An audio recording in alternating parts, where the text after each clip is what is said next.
I wanted to let you know the importance of these partnerships because when we set them up, you are the voice of preservation for AASHTO.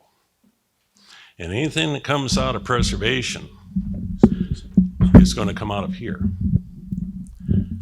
So what I'm going to talk about, if I can get this, you want to get it set up? Maybe you didn't realize that a few years ago, we did not have national standards for pavement preservation treatments.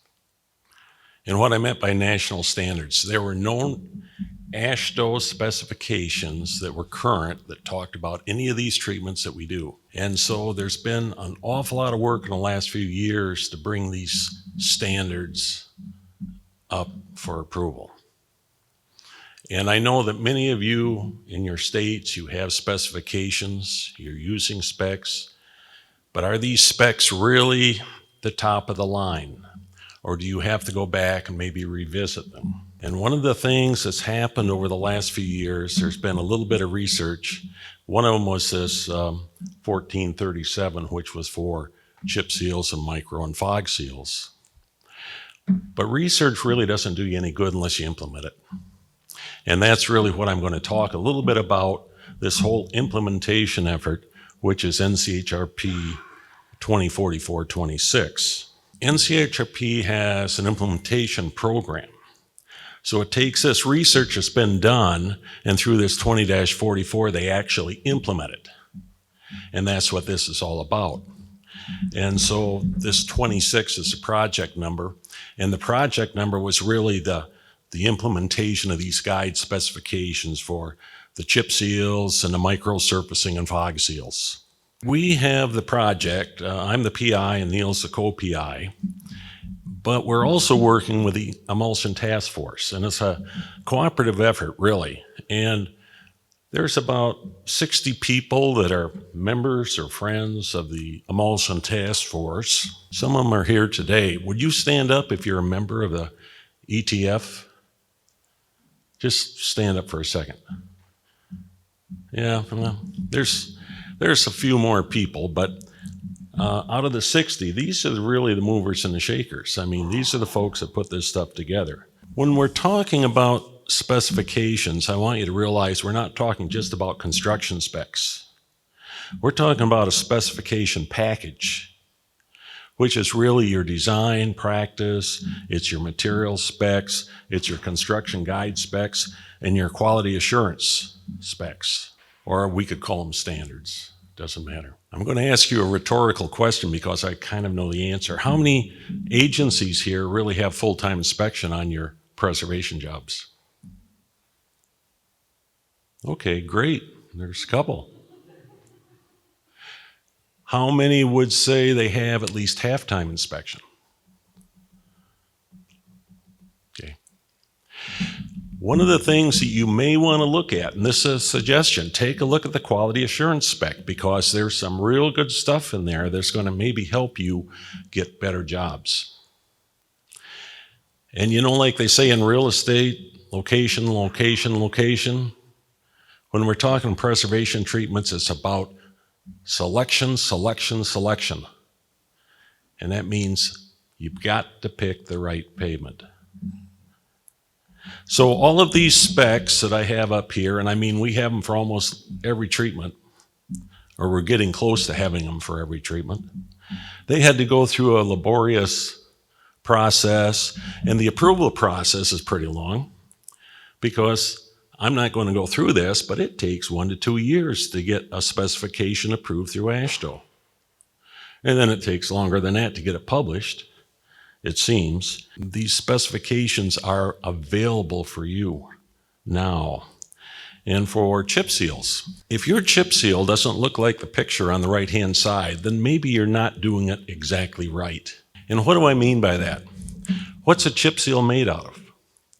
Oil and rock. Well, what is bituminous? What's an overlay made out of? A hot mix overlay, oil and rock. Well, they ought to look the same way, don't you think? And this is how a good chip seal should look.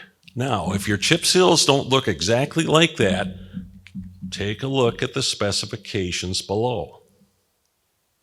because we have material specs, guide practices, or I should say design practices, we have construction guide specs, and we have the QA. Fog seals, okay? Fog seals is one of these misunderstood treatments.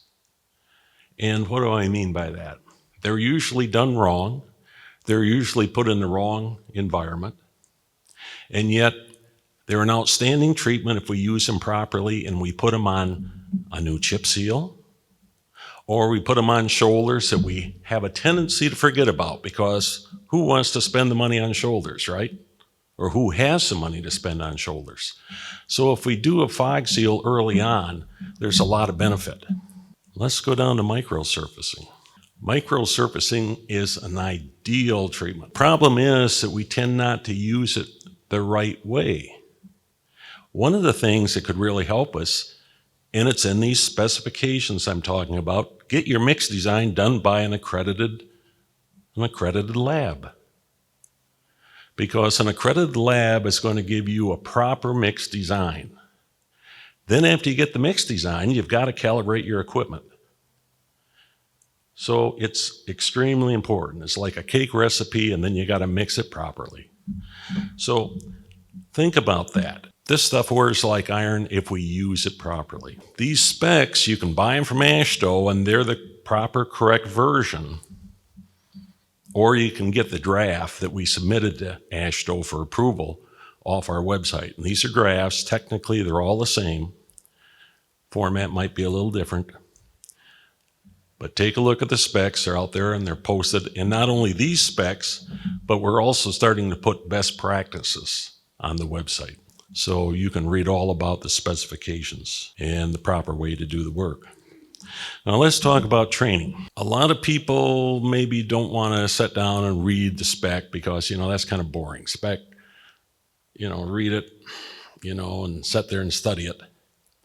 So we're offering training. And two people, Stormy Brewster and Travis Walbeck.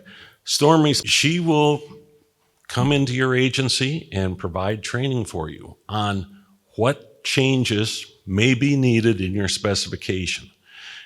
And it's very important to get a heads up on what type of stuff that we can do to improve our treatments. Demo projects. Through this program, we have demonstration projects.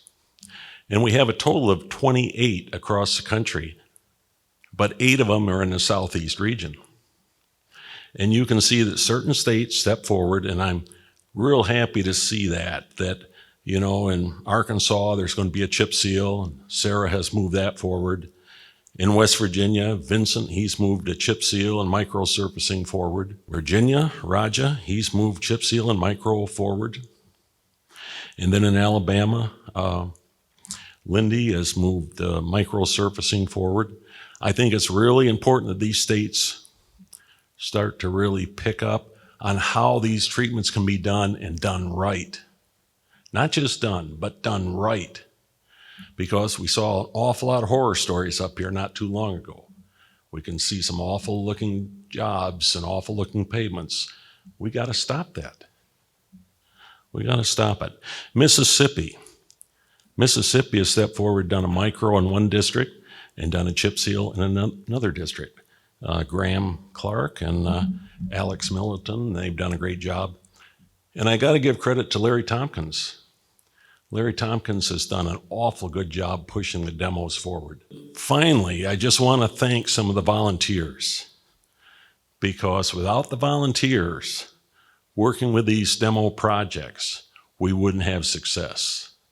So Travis Walbeck and Stan Williams and Larry Tompkins and Chuck Ingram back there and Stormy want to say thank you.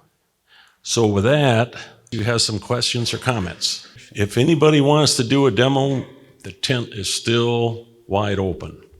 So if you want to do a demo in your state or your county, let me know and we can get you on the roster here. So thank you very much for your time. Let's give a hand of applause to Larry. The preceding was produced by the National Center for Pavement Preservation. More information can be found on the web at pavementpreservation.org. Additional support provided by Michigan State University.